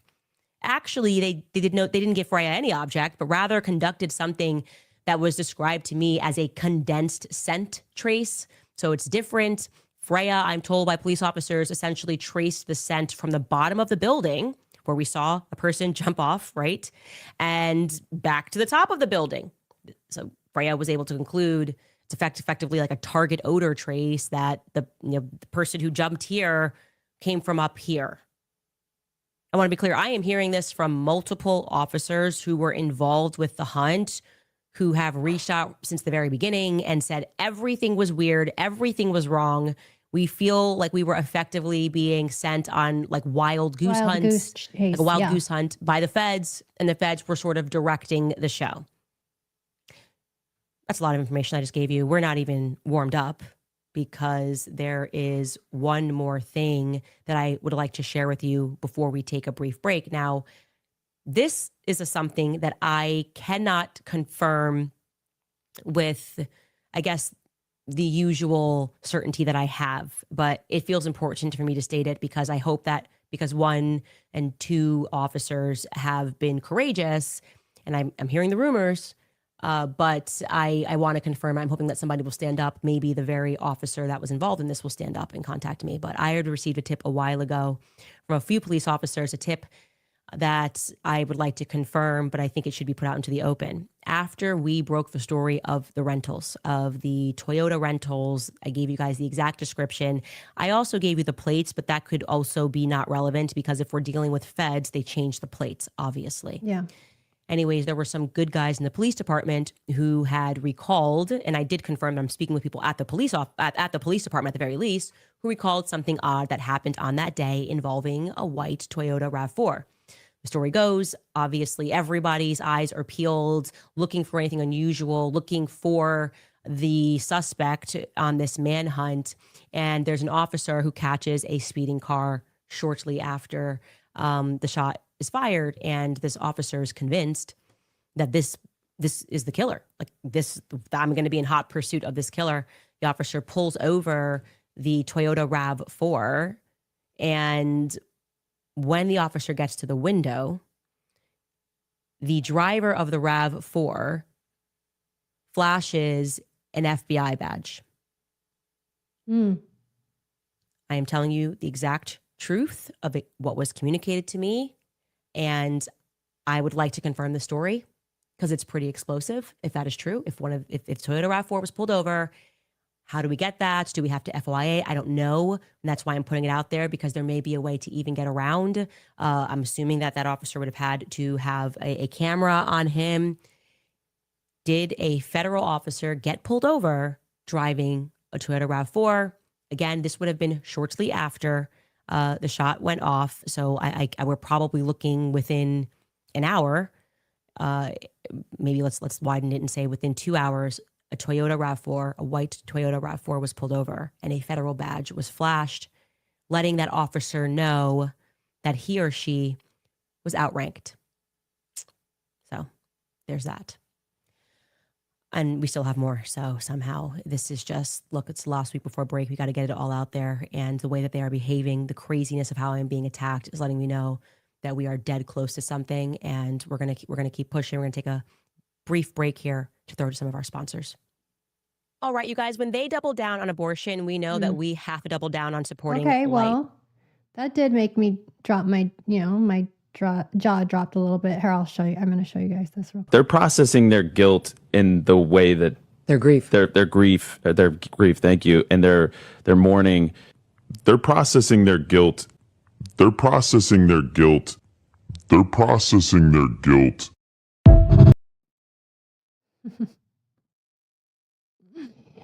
Yeah.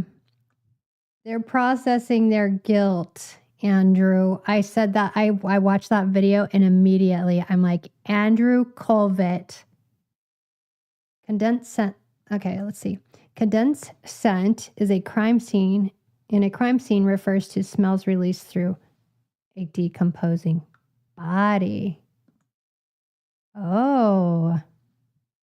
Okay. That's interesting.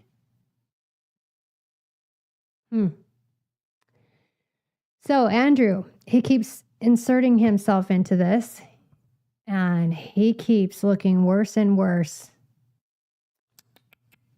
Anyways, when I saw that video, immediately clocked it that Andrew was not a good guy, possibly in on it all. So anyways, I think I like that. I feel like that's actually more concrete. Obviously, we don't know the sources, but that's more concrete than what we've had. And I feel like it sounds like real truth, actually, to me. If you guys have been asking about where the best place is to watch my show without the tech overlords deciding what you're allowed to see or what topics are considered acceptable, well, the answer is simple. It's Rumble. If you're not already on it, Rumble, you should know, is a free speech video platform where you can find my show and where a huge community of independent creators who are sick of censorship, demonetization, and shadow banning are building real audiences. Most people do not realize this, but Rumble actually hosts some of the largest political live streams in the world. It's the place where creators can speak freely without having their reach throttled or their content buried by an agenda-driven algorithm. I'm keep encouraging people over on TikTok to move over to Rumble because as they occupy that more and more, it's going to be worse and worse. So it's moving quickly. So I'm telling everybody, try to get over to Rumble. It just adds another layer of something we have to look at, but I think it's where we're going to end up migrating. Actually, I've been saying that for the past 6 months. Description below, download the app and join us. I'll see you guys over there.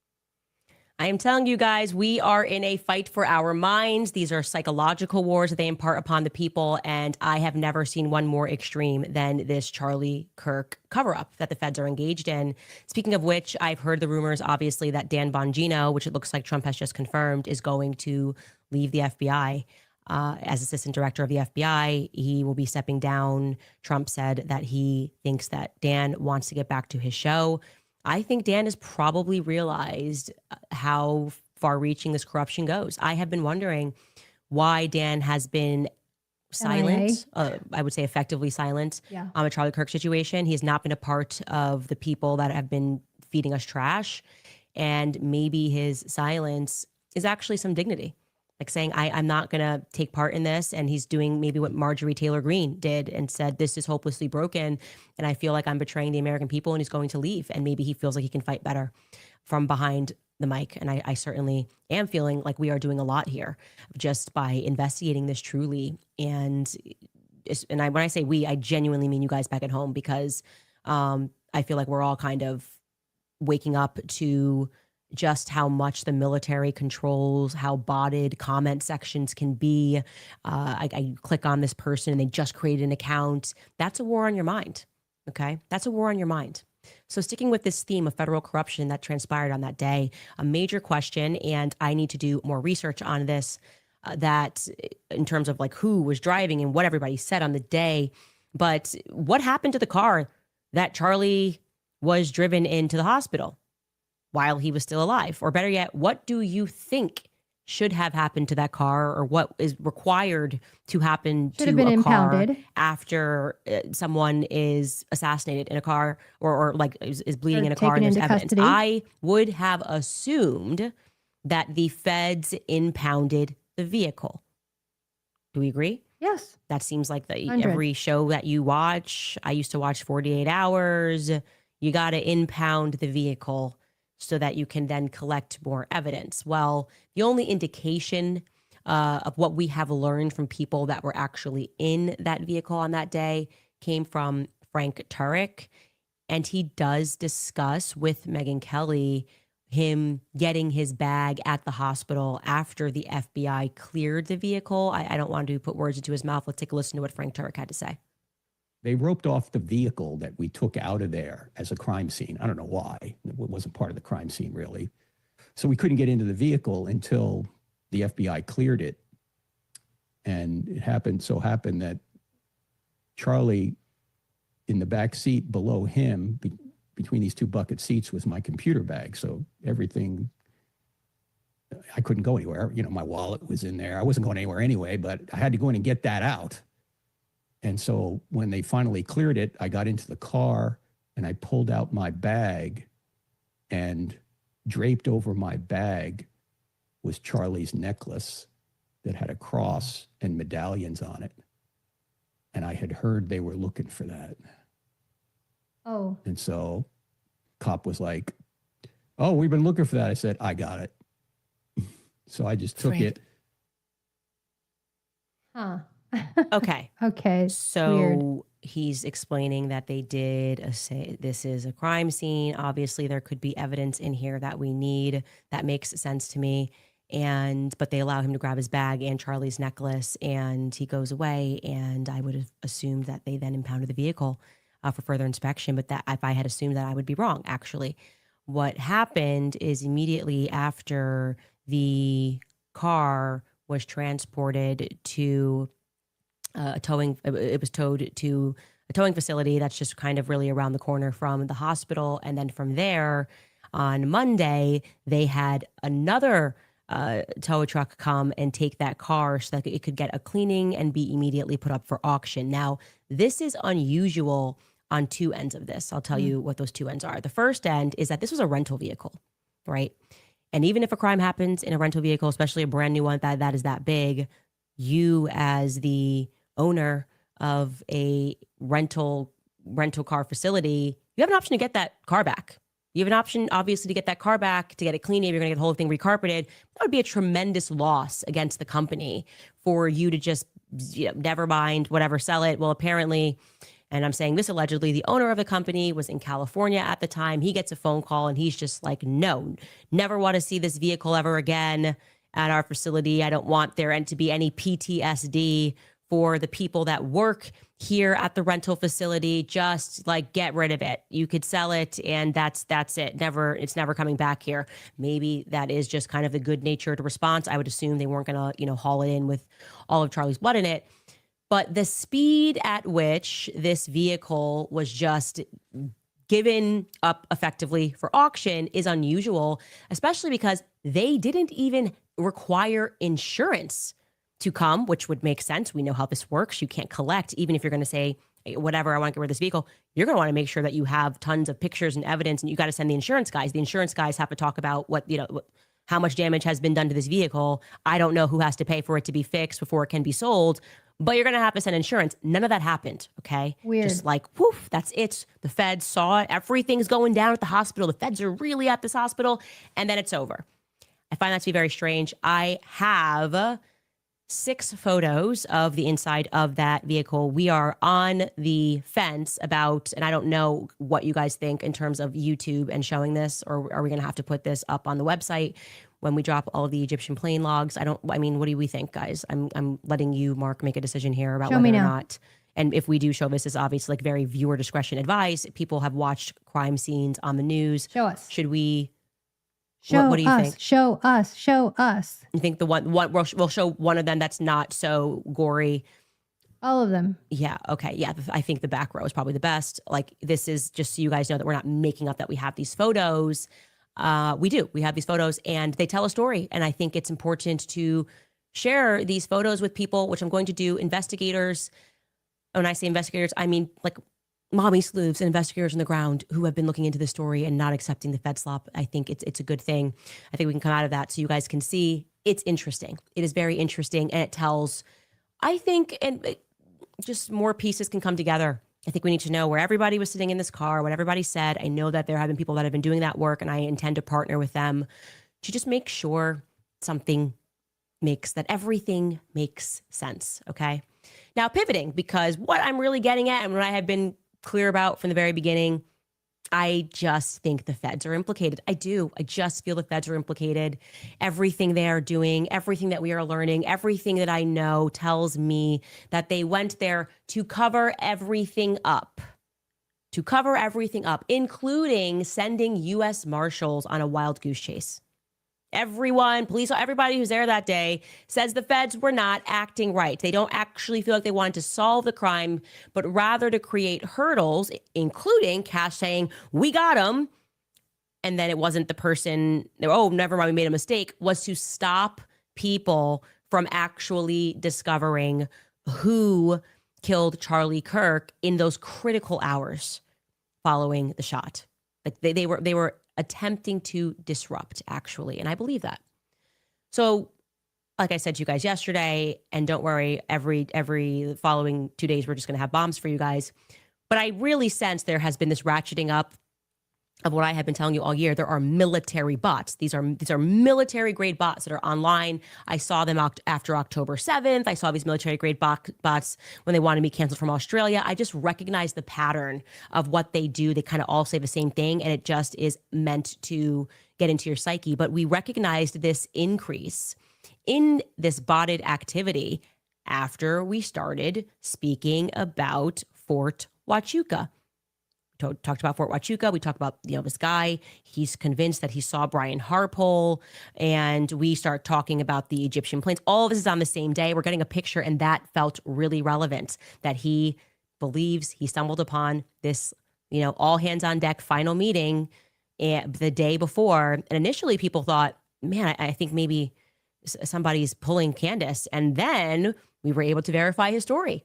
People that are currently stationed there. Well, I want to now, and this is a longer clip, but I think it's important because we went through trying to point to you guys the fact that there is this weird plane activity going to that base. I want to now play this longer clip of Baron Coleman. He did just a really great video going through and helping people to understand what it means when you see that SAM call sign on a plane that is flying, particularly from Baron's the one I told you about yesterday too, who is covering the electrocution theory. Andrews outside of DC. And I'm going to play this longer clip of Baron Coleman and hope he doesn't hit me for stealing his content. Take a listen. Well, tonight I can confirm that following Candace's show last night, I started some research, and what I found floored me. I don't know who contacted Candace or whether he's credible, but I do know this. If that man or anyone else is running an op on Candace and trying to trap her into a story that doesn't add up, ultimately to destroy her reputation, they planted a key piece of evidence into the story that lends a lot of credibility to what he said. That key piece of evidence is a jet that's used exclusively by very few people. And those people are presidential family members, cabinet officials, and military generals at the Pentagon, such as the Joint Chiefs of Staff. And that jet was present at the location of the supposedly high-level meeting the day before Charlie was killed. I was watching Candace Owens this afternoon, so I know she covered the presence of the jet. I'm going to go further with that story, but I'll recap for those who aren't aware of the story, and I'll add considerable detail that she did not report. The flight was a special air mission flight. The United States Air Force Special Air Mission exists to provide safe and secure transport to our country's highest-ranking individuals. Think president, vice president, presidential and vice presidential family members, cabinet members, occasionally congressional delegations. That particular jet was present at the location of this alleged meeting on the morning of September 9th, one day before the neutralization of Charlie Kirk. And that jet had recently flown, for example, President Trump's family back from their summer home in Bedminster, New Jersey. I'll show you that in a minute. That flight was after the Independence Day holiday. So this is an important jet. I'm going to give you a quick breakdown of what are known SAM call signs, SAM, Special Air Mission call signs, because it's going to be important as we work our way through the flight logs of this jet. A Special Air Mission call sign is a designation for airlift missions carrying the president, vice president, first lady, cabinet secretaries, or other VIPs designated by the White House. When the president is on board, the radio call sign instantly becomes Air Force One. But the telephonic ATC call sign on the flight plans and on radar scopes is filed as SAM number. We'll talk about that in a second. When the vice president is on board, the aircraft becomes Air Force Two. But again, the filed call sign is normally SAM number. The same SAM call sign series is used for other cabinet members, like Secretary of State, Secretary of Defense, and the First Lady when they travel on jets. And sometimes you'll see a rare call sign, very rare call sign. It's SAM 000. Sometimes you'll see a 001 or a 002. But when you see zeros leading the call sign, particularly 000, that call sign is highly sensitive. It's when the White House or the U.S. Air Force want to be deliberately vague about the exact passenger manifest. On August 25th, 2025, this is 16 days before Charlie Kirk was killed, there was a flight on this jet from D.C. to Colorado Springs with that important and rarely used call sign, SAM 000. Whoever flew under this incredibly highly sensitive call sign, SAM 000, on August 25, flew from Joint Base Andrews to Colorado Springs, home of the 10th Special Forces Group. It stayed in Colorado Springs for 3 hours, and then it flew to Las Vegas, arriving there at 4:48 p.m. local time. Las Vegas, you'll recall, is the home of FBI Director Kash Patel. Okay, so he's just delivering the facts. There's nothing here. Or He's his not. girlfriend. There's no innuendo Likes his there. Later girlfriend. on, he's trying to just think while it's still legal, I guess. And he's like, "Well, we don't know where JD Vance was on this day. I can confirm I was able to dig through a lot and find JD Vance was in DC. This is not Trump. This is not JD Vance. So that allows us to pull to come inward and try to figure out who this Sam, very big Sam, on the Special Air Mission was." Okay, he mentions there Kash Patel. Obviously, we don't have at our fingertips Kash Patel's schedule, but it is intriguing that this flight, as he says, goes into Las Vegas. And we're going to now show you that flight path, bring that up. And I'm going to also tell you why that August 25th date is particularly interesting when I pack it into my neat little timeline. Now, because we are looking at data and time zones, I'm going to bring in Mark to explain that August 25th trip and how the call signs change, which is even more fascinating. Thank you for using the preferred term for this, Mark explaining. So on August 25th, let me make this full screen so everyone can see it better. So on August 25th, it flies into Las Vegas, lands at 4:48 p.m. local time as SAM 000. Then on the following day, the 26th, it leaves Las Vegas as a reach flight 658, leaving at 3:14 p.m. You see the dash at the end there that shows that the transponder data was missing before it lands in Colorado Springs, which you can see on the map here. We scroll back down and you can see that it lands there at an unknown time because of that data discrepancy. Then it takes off as a SAM 658 flight back to Joint Base Andrews in DC. Okay. And so when you see that, when you see the call sign changing from an RCH to a SAM, is it fair for me to say that this means that this was somebody who was important and then there was somebody who was extremely important who either got on or got off, SAM being that super, super VIP, which Baron Coleman just explained. Is that a fair description? I'd say so. The special air mission designation is usually when there's very high ranking or very important people on board. Reach is kind of like there's nobodies on board. I don't want to say nobodies, but someone who doesn't rise to that level. And then the other call sign we've seen is Venus, which is a designator for an empty flight, except for the pilots.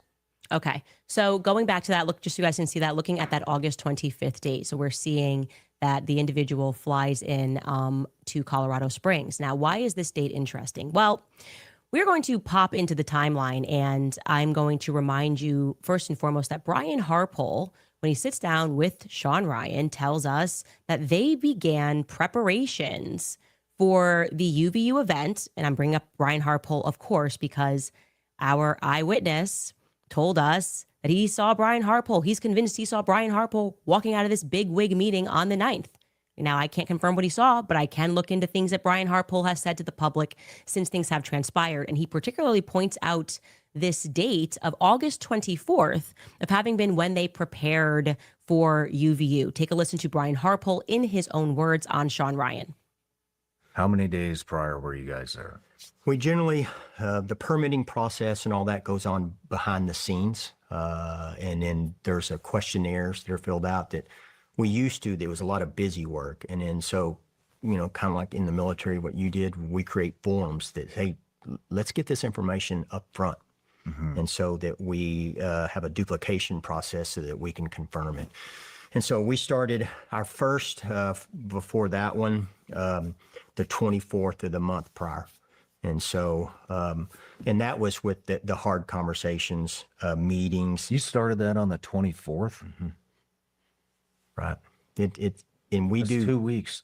at Right. least. No, well, it started before that with the intelligence gathering and all that. But the hard conversations, the sharing of information, the conference calls, the data sheets, and we put that in a timeline on an app so that this all goes up and every guy that's on that job can see all the intel that comes in. It's a decentralized command model for the company. And so anybody can make command decisions for the betterment of the client or the team. And so everything goes on that app. And so when I get it, they get it. And when whoever's gathering that intel, it gets it. There's no hold, there's no power hold on it. And so that first information came in on the 24th, and then the information share starts. Now, to be extra clear, I am not suggesting that Brian Harpole, obviously he's not going to be Sam, or is he going to be RCH, but I'm just noting that he is saying that the 24th is when they began this process of intel gathering for the UVU event. It also happens to be the exact date that Operation Valhalla Strike begins between civilians and the military. It happened on August 24th and ended on August 27th. I'm going to show you this now on the timeline so that you can see that. So then we have the very next day on the 25th, we have this very important character who decides to fly over to Colorado Springs.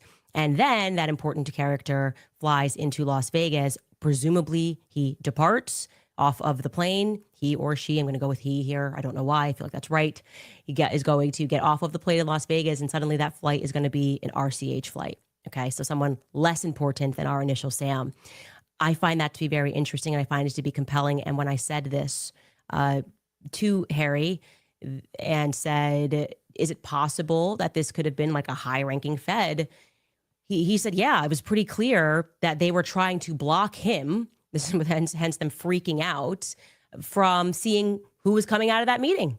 That was the hustle. That's what they were fearful of. He said that there was an undercover Fed, or he said it could have been an undercover Secret Serviceman. He was, like I had this many 06s, lieutenant colonels, signifies to be that this is like a Pentagon level meeting.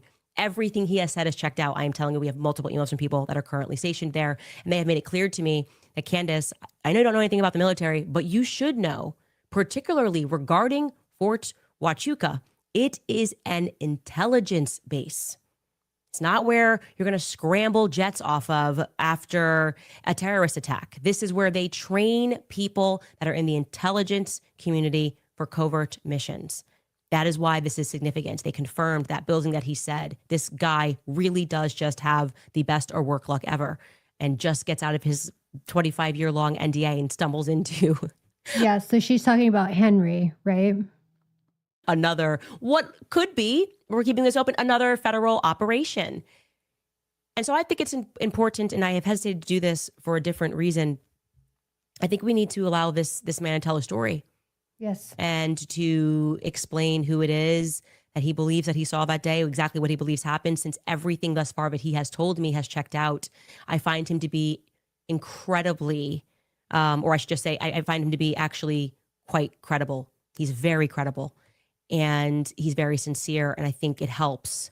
I don't want to be the middle person. I don't want to be the middleman and tell you if this guy's credible. I want you guys to feel the same way when he walked through what happened and how he was questioned and what his sense was of why it was happening.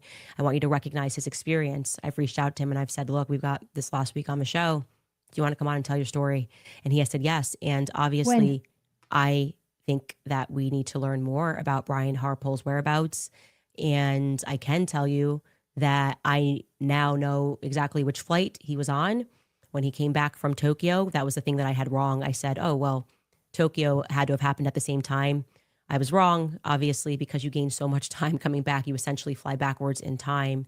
He actually lands into Los Angeles on a direct flight from Tokyo, landing into Los Angeles at 6:45 p.m. on the 7th, before continuing down to Dallas, getting there very early into Dallas, very early morning on the 8th.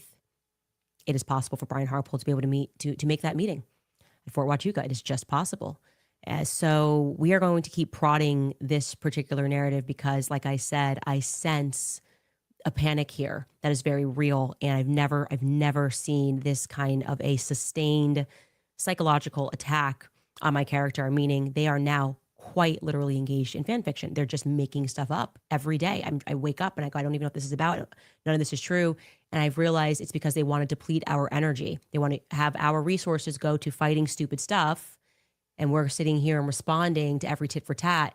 And we're not focusing on timelines and delivering misinformation and reaching out. We only should be spending our time on the Egyptian plains and what happened on Fort Huachuca base. Nothing else. Obviously, other stuff matters. If you have information about what happened on September 10th, it matters. But this is where their panic is. These two things it's very clear. This is where their panic is. And I almost just finished there's just one more plane, SUBTV, that had the longest of flight logs for the Egyptian planes. I just wanted to get the finishing touches on that before we put it onto our website. But that is going to be, I know I told you we're going to do that today, but we're going to bump that until tomorrow because I do feel confident in stating that those Egyptian planes are linked to Israel, and that fully explains the mass freak out. So we have, well, big days coming up ahead of us, guys. We're going to have this guy give you his testimony, and it's very controversial, but it is the truth and we must follow it. And we are also going to make that accessible for you. Maybe I can even get it up tonight on CandaceOwens.com. And I also think that I should share the pictures of the inside of the car to the people who have been investigating that and have felt that things were real. And we'll just take a brief pause here before I answer some of your questions and comments. All right. All right. I'll just do this one more time for fun. They're processing their guilt in the way that Their grief. their grief, thank you, and their mourning. They're processing their guilt. They're processing their guilt. They're processing their guilt. What do you guys think his role is? He's guilty, you guys. He is guilty. Guilty. Of what? What do we think? I wonder how friendly he is with Kash.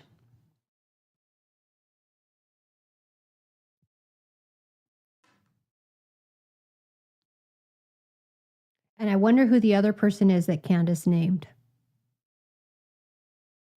I don't think it's Blake, but maybe. I mean, Blake could definitely be the one helping to cover things up because he just seems to be a person. But who just is doing what he's told, and now the fall guy for the blunder of how Candace was invited to a live stream. Thrown out to the bus. I feel like he's been the one flapping his mouth and trying to get people to look. But to look where, because that's what I'm like, because he was telling her it should have been her. She's on a list. He's trying to tell her somebody's killing, but obviously he knows more.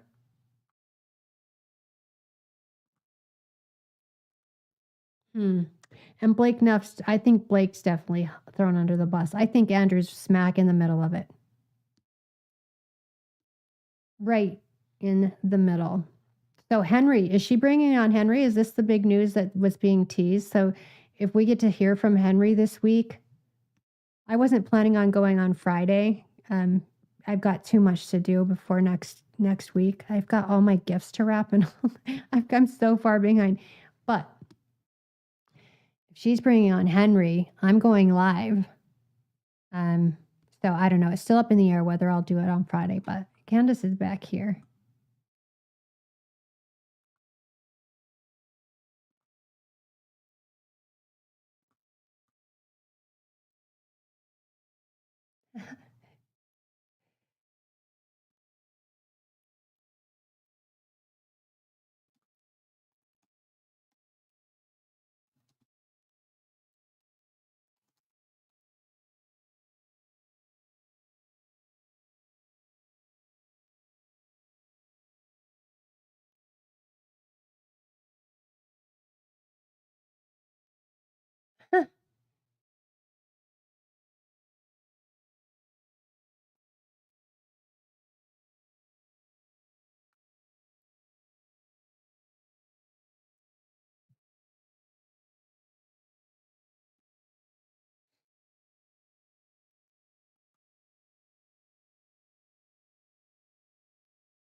So Ian Carroll had this happen and I think Barron too. So they were on Twitch and streaming on YouTube, and all these bots like suddenly just came in with it was crazy. They were on air when it happened, and it was wild to see. Wild. You wouldn't believe it if you weren't in the middle of it all watching it take place. And they're doing this to us, you guys.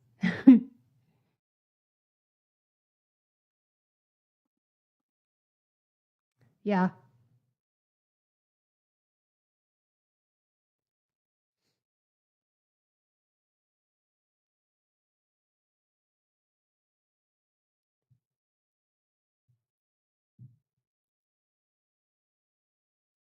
Oh, shoot. Sorry. That was my only option. I'm always willing to have a transparent conversation. You can put that comment, you can slap that comment under a Turning Point USA episode, not here. I am still willing to talk to anybody. If they wanted to bring the temperature down, to have a private meeting, that is totally on them. If they'd like me to come back to have a more transparent discussion, I would go on Charlie Kirk's show. You guys can ask me any question. I don't think they will. I mean, you guys know how I am. I prefer to just communicate everything. It's just, I just feel like it's better. Should we take bets if they do that? This person writes, "Go Max, beautiful. We all want to know the truth, but we are praying for your safety just as hard." Yes, we also received a ton of emails of people asking us, what are you doing about security? Can we help you with security? We did actually create, for people who don't want to maybe buy our awesome gear. We have tons of awesome kit that you can get on the website. But if you'd like to just give a gift to support our security and what we're doing, you now have that option. You can go to CandaceOwens.com/support. And these are obviously very serious conversations that we are having, because Charlie just got assassinated in broad daylight. And I feel like everyone is sort of signaling that they want me and Tucker. Like, when you don't want to be name checked with Bibi Netanyahu, and they are just growing increasingly volatile in this rhetoric of what they want done to people who don't stand with Israel. It's very terrifying, but at the same time, I know that it's necessary for people to recognize how greatly evil these Zionists are. covering up, attacking people for trying to get to the truth, attacking their reputation, attacking their families. And I think these people are very dangerous. I want to be clear. I think these are the children of Bolsheviks that are in this country. These are our Trotskyites, and they have the same methods, the same psychological methods. That's why I say get your children out of these schools. They are run with a Soviet methodology. Anyways, also, guys, if you'd like to support the show and in a really fun way, you can go and buy my book. I'm telling you, you're going to love it. I was told by a New York Magazine person, it's laugh out loud funny without even trying. Like, they were like, did you intend for the book to be so funny? I was like, no, feminism just is funny reflectively. And you reflect on feminism and the things that we've done as a society. It gets very hilarious. You guys can buy that at makehimasandwich.com, or you can just throw it into your Amazon cart for the Christmas season. Signed copies are available at CandaceOwens.com only. Okay, back to your comments. This person writes, Operation Mockingbird, everything is not what it seems. Piers Morgan is playing stupid when he eats the Fed slop of JFK. Oh yeah, I did sit down with Piers Morgan this morning. And I think this is me and Piers Morgan. This is our thing. Like at the end of every year, he has me on the show and he's like, you're crazy. You're ridiculous. This is nonsense. This of course didn't happen. But he peaked when he said, maybe JFK really was just shot by Lee Oswald Harvey. And I was calling him out on this strategy of saying, well, you said the Egyptian planes, then you implied Turning Point USA. Yes, and a grand conspiracy, by the way, it's going to be multifaceted. There's going to be multiple layers of people that are covering it up, people that were in on the plotting, people that were incentivized by money to keep their mouth shut after. There's varying degrees of guilt. And of course, when it comes to JFK, you've got like the mafia involved. There were Cubans that were involved. There was JFK, LBJ that was involved. APAC implied, obviously, or whatever their name was before they became APAC. They changed their name after. So that strategy of pretending, unless you say it's one person with a gun, then it can't be true, is an absolute nonsense. It defies common sense. And we have common sense. Yeah. This person says, if I ever catch a bullet, I'd rather have one friend ask 1,000 questions and get half of it wrong than have 1,000 friends who don't even ask one question. That is so well said. I think about this often. All of the people that Charlie platformed, that he helped out, what are they doing? They're spending time attacking me for asking questions. Not even able to say what I got wrong. And that was what was tremendously alleviating in sitting down and having them acknowledge that these lies were real, despite the fact that it feels like for 3 months, we were just being gaslit. It's like, oh, I don't know. I don't know. Candace is just crazy. I don't know why she's saying this. And I'm saying it because you shouldn't tell lies, especially after the biggest political assassination since JFK and RFK. Like, we're going to wonder why they're telling these lies. Opstation writes, here is the money, Piers. Yeah, he's always betting me. Never pays up. I mean, he still thinks that Brigitte Macron is a woman who just doesn't want to release any photos of 30 years. Just really hates the cameras and just, oh, yeah, I know. I have all these kids. I raised them. I was pregnant and they were born in birthdays, but I just don't want to release any pictures of myself.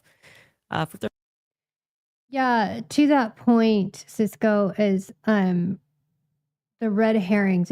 That's been my thing, is how do we know that the tips that Candace, I know she's careful, but as careful as you think you are or can be, you can still be tricked and you can still be manipulated, and they can give you just enough to make it look real, or even they're real, but it's just they're real tips to throw you off the actual thing that's going on. So yeah, being mindful of that is important. 30 plus years. I mean, come on. It's such a nonsense, guys. Get real. Jake Riley writes, with all of the evidence that you found, will you eventually give over your evidence to be used in court? If not, how do you see the value in continuing to investigate if it won't be used effectively? Of course I would hand it over. Of course. Why would I? What was it, just for me? They're the ones that are acting like it doesn't even exist. Right. Hey, I said, Kash, I have evidence the French Legion was on the ground that day. Has Kash reached back out?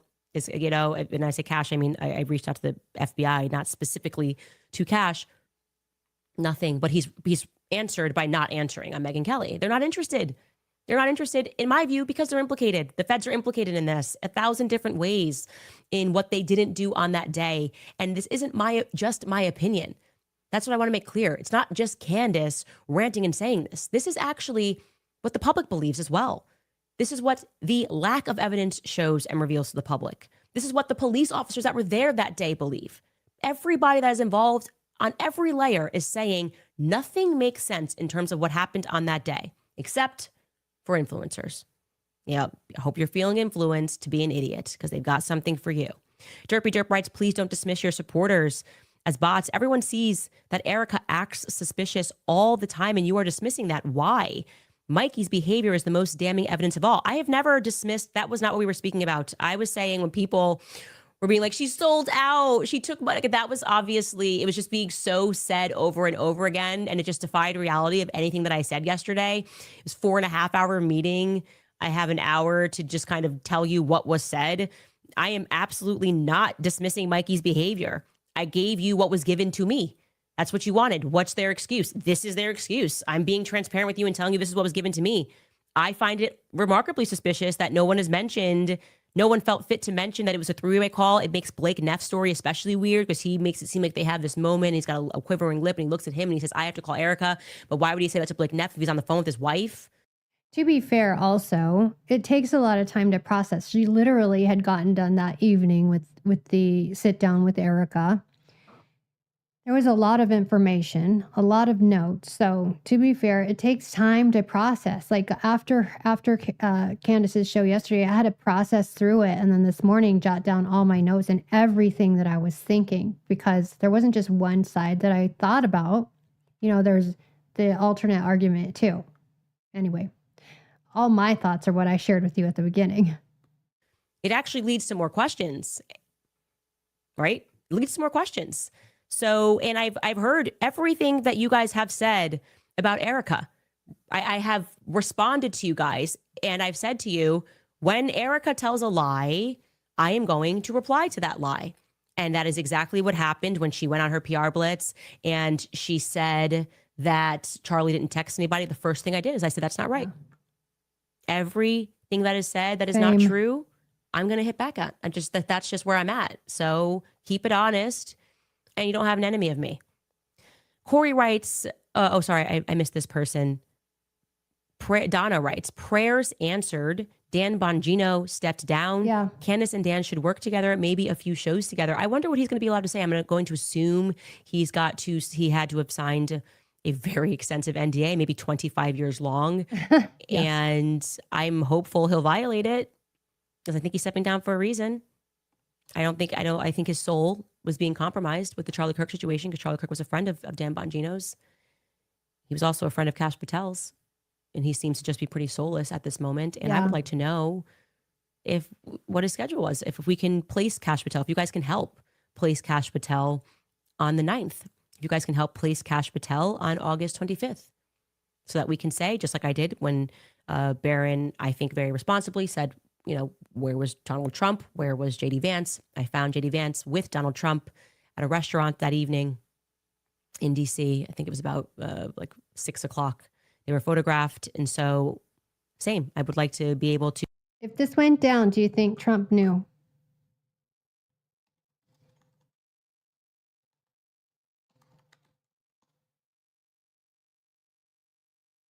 He's awfully quiet. And he's never quiet. He was quiet on the Brigitte stuff too, but working behind the scenes. Yeah. To say where Kash Patel was, and I would like to find out who that Sam was on the plane, because as you will learn, and I'm going to jump off here after this, but as you will learn in the near future, and one of the congressmen that our Harry, his old name Harry, I keep almost saying his new name, which he's going to be open about anyways. Okay, but Harry, not Henry. that he believes he saw coming out of that meeting did happen to be a Las Vegas congressman. So I'm thinking, okay, was he then, when it turned back to Reach, was he dropping off somebody? Is that how they know each other? Is it Las Vegas? Again, I can't confirm that because these aren't my eyes. So you're going to have to hear it direct from him and see whether you find him to be credible or not. Anyways, you guys, that's it for today. Pretty explosive episode. We will see you tomorrow. Bye, Candace.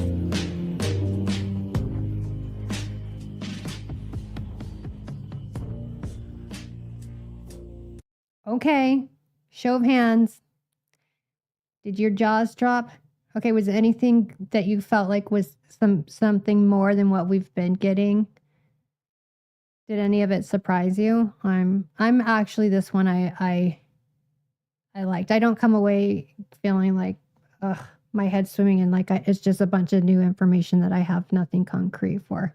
I mean, not that we like have the paper trail or anything, but it was something. Okay. Well, I'll get more stuff together to be ready for tomorrow's.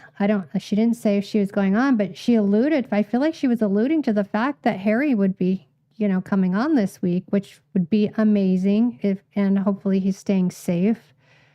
Let's see, the plane's going to Israel. I would think that's something that can be found out about, but she says she can. Yeah. Okay. Don't forget to like, subscribe, hit your notification bells, and just for good measure, let's just do this one more time before we go. I have to. They're processing their guilt in the way that Their grief. their grief, thank you, and their mourning. They're processing their guilt.